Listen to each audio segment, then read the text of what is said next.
But those are typical evenings for us. I mean, we go to dinners and parties like that all the time. These evenings are really like sort of sickly dreams because people are talking in symbols. Everyone's sort of floating through this fog of symbols and unconscious feelings. No one says what they're really thinking about. Then people start making these jokes that are really some sort of secret code. Right. Well, what often happens in some of these evenings is that these really crazy little fantasies will just start being played with, you know, and everybody will be talking at once and sort of saying, hey, wouldn't it be great if Frank Sinatra and Mrs. Nixon and blah, blah, blah were in such and such a situation, you know, always with famous people and always sort of grotesque. Or people will be talking about some horrible thing like the death of that girl in the car with Ted Kennedy, and they'll just be roaring with laughter. I mean, it's really amazing. It's just unbelievable. That's the only way anything is expressed, through these completely insane jokes. I mean, I think that's why I never understand what's going on at a party. I'm always completely confused. You know, Debbie once said after one of these New York evenings, she thought she'd traveled a greater distance just by journeying from her origins in the suburbs of Chicago to that New York evening than her grandmother had traveled in making her way from the steppes of Russia to the suburbs of Chicago. Oh, I think that's right. You know, it may be, Wally, that one of the reasons that we don't know what's going on is that when we're there at a party, we're all too busy performing. Uh-huh. You know, that was one of the reasons that Grotowski gave up the theater. He just felt that people in their lives now were performing so well that performance in the theater was sort of superfluous and in a way obscene. Huh. I mean, isn't it amazing how often a doctor will live up to our expectation of how a doctor should look? I mean, you see a terrorist on television, he looks just like a terrorist. I mean, we live in a world in which fathers or single people or artists are all trying to live up to someone's fantasy of how a father or a single person or an artist should look and behave. They all act as if they know exactly how they ought to conduct themselves at every single moment, and they all seem totally self-confident. Of course, privately, people are very mixed up about themselves. Yeah. They don't know what they should be doing with their lives. They're reading all these self-help books. Oh, God, I mean, those books are just so touching because they show how desperately curious we all are to know how all the others of us are really getting on in life, even though by performing these roles all the time, we're just hiding the reality of ourselves from everybody else. I mean, we live in such ludicrous ignorance of each other. I mean, we usually don't know the things we'd like to know, even about our supposedly closest friends. I mean, you know, suppose you're going through some kind of hell in your own life. Well, you would love to know if your friends have experienced similar things, but we just don't dare to ask each other. No, it'd be like asking your friend to drop his role. I mean, we just put no value at all on perceiving reality. I mean, on the contrary, this incredible emphasis that we all place now on our so-called careers automatically makes perceiving reality a very low priority. Because if your life is organized around trying to be successful in a career, well, it just doesn't matter what you perceive or what you experience. You can really sort of shut your mind off for years ahead in a way. You can sort of turn on the automatic pilot. You know, just the way your mother's doctor had on his automatic pilot when he went in and he looked at the arm and he totally failed to perceive anything else. Right. Our minds are just focused on these goals and plans, which in themselves are not reality. No. Goals and plans are not, I mean, they're fantasy. They're part of a dream life. And I mean, you know, it always just does seem so ridiculous somehow that everybody has to have his little goal in life. I mean, it's so absurd in a way. I mean, when you consider that it doesn't matter which one it is. Right. And because people's concentration is on their goals, in their life they just live each moment by habit. Really like the Norwegian telling the same stories over and over again. Life becomes habitual. And it is today. I mean, very few things happen now, like that moment when Marlon Brando sent the Indian woman to accept the Oscar and everything went haywire. Things just very rarely go haywire now. And if you're just operating by habit, then you're not really living. You know, in Sanskrit, the root of the verb to be is the same as to grow or to make grow. Huh. Do you know about Rock? Huh?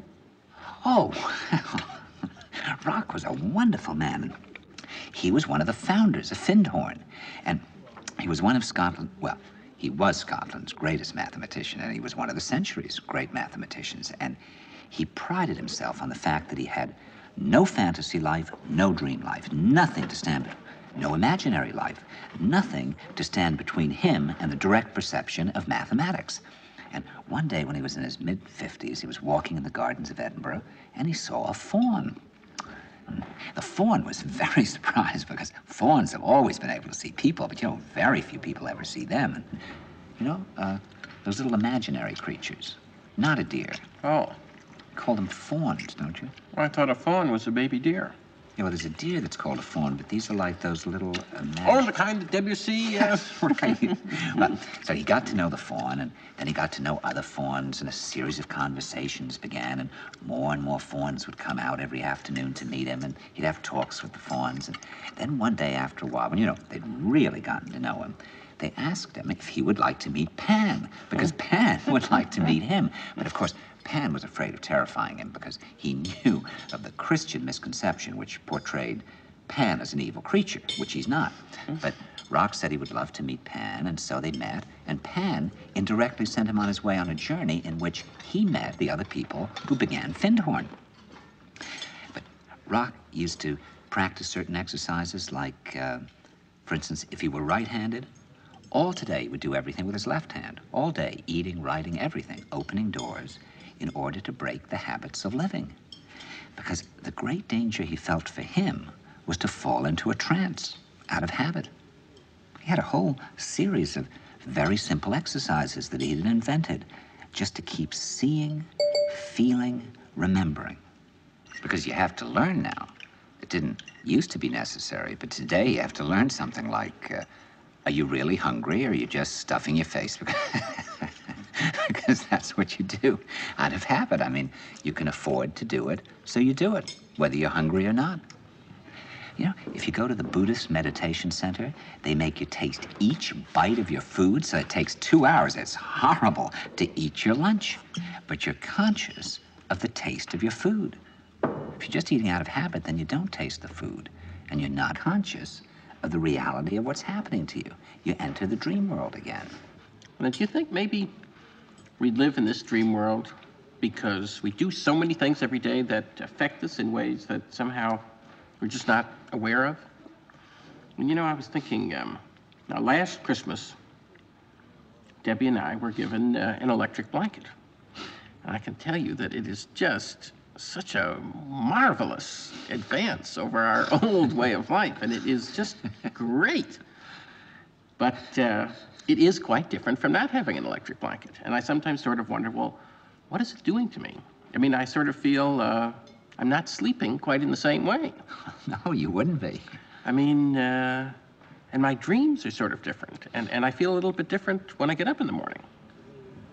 I wouldn't put an electric blanket on for anything. First, I'd be worried I might get electrocuted. No, I don't trust technology. But I mean, the main thing, Wally, is that I think that kind of comfort just separates you from reality in a very direct way. You mean? I mean, if you don't have that electric blanket and your apartment is cold and you need to put on another blanket or go into the closet and pile up coats on top of the blanket you have, well, then you know it's cold. And that sets up a link of things. You have compassion for is the person next to you cold? Are there other people in the world who are cold? What a cold night. I like the cold. My God, I never realized. I don't want a blanket. It's fun being cold. I can snuggle up against you even more because it's cold. All sorts of things occur to you. Turn on that electric blanket and it's like taking a tranquilizer. It's like being lobotomized by watching television. I think you enter the dream world again.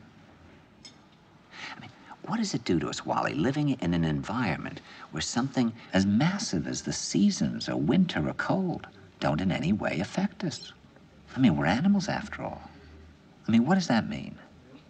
I think that means that instead of living under the sun and the moon and the sky and the stars, we're living in a fantasy world of our own making. Yeah, but I mean, I would never give up my electric blanket, Andre. I mean, because New York is cold in the winter. I mean, our apartment is cold.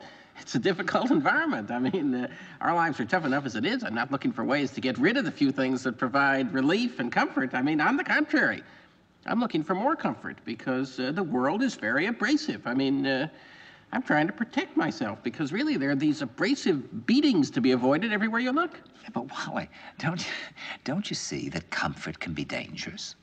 I mean, you like to be comfortable, and I like to be comfortable too, but comfort can lull you into a dangerous tranquility. I mean, my mother knew a woman, Lady Hatfield, who was one of the richest women in the world, and she died of starvation because all she would eat was chicken. I mean, she just liked chicken, Wally, and that was all she would eat. And actually, her body was starving, but she didn't know it because she was quite happy eating her chicken, and so she finally died. See, I honestly believe that we're all like Lady Hatfield now. We're having a lovely, comfortable time with our electric blankets and our chicken, and meanwhile, we're starving because we're so cut off from contact with the reality that we're not getting any real sustenance. Because we don't see the world. We don't see ourselves. We don't see how our actions affect other people. Have you read Martin Buber's book on Hasidism? No. Oh, well, here's the view of life. He talks about the belief of the Hasidic Jews that there are spirits chained in everything. There are spirits chained in you. There are spirits chained in me. There are spirits chained in this table. And that prayer is the action of liberating these enchained embryo-like spirits, and that every action of ours in life, whether it's doing business or making love or having dinner together, whatever, that every action of ours should be a prayer, a sacrament in the world. Now, do you think we're living like that? Why do you think we're not living like that? I think it's because if we allowed ourselves to see what we do every day, we might just find it too nauseating. I mean, the way we treat other people. I mean, you know, every day, several times a day, I walk into my apartment building. The doorman calls me Mr. Gregory, and I call him Jimmy. Already, what's the difference between that and the southern plantation owner who's got slaves? See, I think that an act of murder is committed in that moment when I walk into that building. You know, because here's a dignified, intelligent man, a man of my own age, and when I call him Jimmy, then he becomes a child, and I'm an adult because I can buy my way into the building. Right, that's right. I mean, my God, when I was a Latin teacher, I mean, people used to treat me, I mean, you know, if I would go to a party of professional or literary people, I mean, I was just treated, in the nicest sense of the word, like a dog. I mean, in other words, there was no question of my being able to participate on an equal basis in the conversation with people. I mean, you know, I'd occasionally have conversations with people, but then when they asked what I did, which would always happen after about 5 minutes, you know, their faces, I mean, even if they were enjoying the conversation or they were flirting with me or whatever it was, you know, their faces would just have that expression, just like the portcullis crashing down, you know, those medieval gates. They would just walk away. I mean, I literally lived like a dog. And I mean, when Debbie was working as a secretary, you know, if she would tell people what she did, they would just go insane. I mean, it would be just as if she'd said, oh, well, I've been serving a life sentence recently for child murdering. I mean, my God, you know, when you talk about our attitudes toward other people, I mean, I think of myself as just a very decent, good person, you know, just because I think I'm reasonably friendly to most of the people I happen to meet every day. I mean, I really think of myself quite smugly. I just think I'm a perfectly nice guy, you know, so long as I think of the world as consisting of, you know, just a small circle of the people that I know as friends, or the few people that we know in this little world of our little hobbies, the theater or whatever it is, and I'm really quite self-satisfied. I'm just quite happy with myself. I just have no complaint about myself. I mean, you know, let's face it. I mean, there's a whole enormous world out there that I just don't ever think about. And I certainly don't take responsibility for how I've lived in that world. I mean, you know, if I were actually to sort of confront the fact that I'm sort of sharing this stage with the starving person in Africa somewhere, well, I wouldn't feel so great about myself. So naturally, I just blot all those people right out of my perception. So, of course, I'm ignoring a whole section of the real world. But frankly, you know, when I write a play, in a way, one of the things I guess I think I'm trying to do is I'm trying to bring myself up against some little bits of reality. And I'm trying to share that with an audience. I mean, of course, we all know the theater is in terrible shape today. I mean, at least a few years ago, people who really cared about the theater used to say, the theater is dead. And now everybody's redefined the theater in such a trivial way that, I mean, I mean, God, I know people who were involved with the theater who go to see things now that, I mean, a few years ago, these same people would have just been embarrassed to have even seen some of these plays. I mean, they would have just shrunk, you know, just in horror at the superficiality of these things. But now they say, oh, that was pretty good. It's just incredible. And I really just find that attitude unbearable, because I really do think the theater can do something very important. I mean, I do think the theater can help bring people in contact with reality. Now, you may not feel that at all. I mean, you may just find that totally absurd. Yeah, but Wally, don't you see the dilemma? You're not taking into account the period we're living in. I mean, of course that's what the theater should do. I mean, I've always felt that. You know, when I was a young director and I directed The Bacchae at Yale, my impulse when Pentheus has been killed by his mother and the Furies, and they pull the tree back and they tie him to the tree and fling him into the air, and he flies through space and he's killed, and they rip him to shreds and I guess cut off his head. My impulse was that the thing to do was to get a head from the New Haven morgue and pass it around the audience. Now, I wanted Agawe to bring on a real head, and that this head should be passed around the audience so that somehow people realized that this stuff was real, see, that it was real stuff. Now, the actress playing Agawe absolutely refused to do it.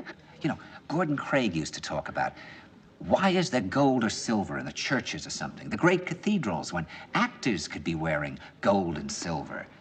And I mean, people who saw Eleonora Duse in the last couple of years of her life, Wally, people said that it was like seeing light on stage or mist or the essence of something. I mean, then when you think about Bertolt Brecht, he somehow created a theater in which people could observe, that was vastly entertaining and exciting, but in which the excitement didn't overwhelm you. He somehow allowed you the distance between the play and yourself that, in fact, two human beings need in order to live together. You know, the question is whether the theater now can do for an audience what Brecht tried to do or what Craig or Duse tried to do. Can it do it now? You see, I think that people today are so deeply asleep that unless, you know, you're putting on those sort of superficial plays that just help your audience to sleep more comfortably, it's very hard to know what to do in the theater. Because you see, I think that if you put on serious contemporary plays by writers like yourself, you may only be helping to deaden the audience in a different way. What do you mean? Well, I mean, Wally, how does it affect an audience to put on one of these plays in which you show that people are totally isolated now and they can't reach each other and their lives are desperate? Or how does it affect them to see a play that shows that our world is full of nothing but shocking sexual events and terror and violence? Does that help to wake up a sleeping audience? See, I don't think so. Because I think it's very likely that the picture of the world that you're showing them in a play like that is exactly the picture of the world they have already. I mean, you know, they know their own lives and relationships are difficult and painful. And if they watch the evening news on television, well, there what they see is a terrifying, chaotic universe full of rapes and murders and hands cut off by subway cars and children pushing their parents out of windows. So the play tells them that their impression of the world is correct and that there's absolutely no way out. There's nothing they can do. And they end up feeling passive and impotent.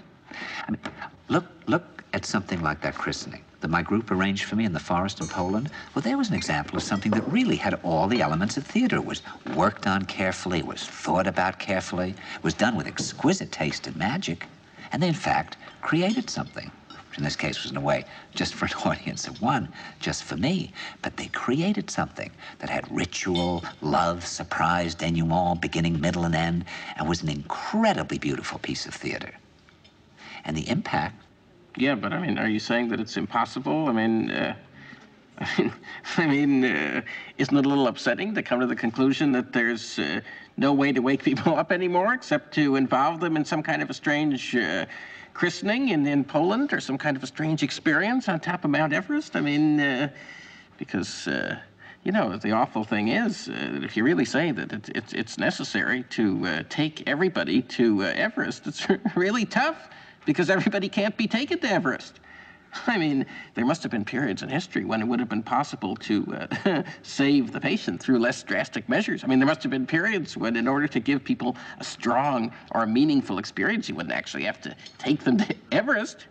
But you do now. In some way or other, you do now. I mean, there was a time when you could have just, for instance, written, I don't know, Sense and Sensibility by Jane Austen, and I'm sure the people who read it had a pretty strong experience. I'm sure they did. I mean, all right, now you're saying that people today wouldn't get it. Maybe that's true, but I mean, isn't there any kind of writing or any kind of a play that, I mean, isn't it still legitimate for writers to try to portray reality so that people can see it? I mean, really, tell me, why do we require a trip to Mount Everest in order to be able to perceive one moment of reality? I mean, is Mount Everest more real than New York? I mean, isn't New York real? I mean, you see, I think if you could become fully aware of what existed in the cigar store next door to this restaurant, I think it would just blow your brains out. I mean, isn't there just as much reality to be perceived in the cigar store as there is on Mount Everest? I mean, what do you think? You see, I think that not only is there nothing more real about Mount Everest, I think there's nothing that different in a certain way. I mean, because reality is uniform in a way, so that if your perceptions are, if your own mechanism is operating correctly, it would become irrelevant to go to Mount Everest and sort of absurd because, of course, on some level, obviously, it's very different from a cigar store on 7th Avenue. Well, I agree with you, Wally. But the problem is that people can't see the cigar store now. Things don't affect people the way they used to. It may very well be that 10 years from now, people will pay $10,000 in cash to be castrated just in order to be affected by something. Well, why do you think that is? Why is that? Is it just because people are lazy today or they're bored? Are we just like bored, spoiled children who've just been lying in the bathtub all day, just playing with their plastic duck, and now they're just thinking, well, what can I do? Okay, yes. We're bored. We're all bored now. But has it ever occurred to you, Wally, that the process that creates this boredom that we see in the world now may very well be a self-perpetuating, unconscious form of brainwashing created by a world totalitarian government based on money, and that all of this is much more dangerous than one thinks? And it's not just a question of individual survival, Wally, but that somebody who's bored is asleep, and somebody who's asleep will not say no? See, I keep meeting these people. Just a few days ago, I met this man whom I greatly admire. He's a Swedish physicist, Gustav Bjornstrand, and he told me that he no longer watches television, he doesn't read newspapers, and he doesn't read magazines. He's completely cut them out of his life because he really does feel that we're living in some kind of Orwellian nightmare now, and that everything that you hear now contributes to turning you into a robot.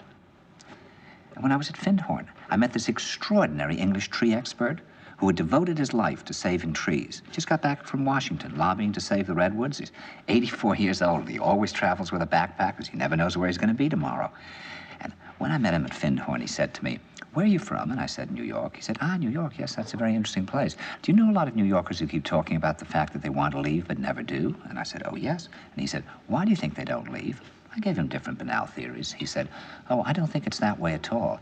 He said, "I think that New York is the new model for the new concentration camp, where the camp has been built by the inmates themselves, and the inmates are the guards, and they have this pride in this thing they've built. They've built their own prison, and so they exist in a state of schizophrenia, where they are both guards and prisoners, and as a result, they no longer have, having been lobotomized, the capacity to leave the prison they've made, or to even see it as a prison."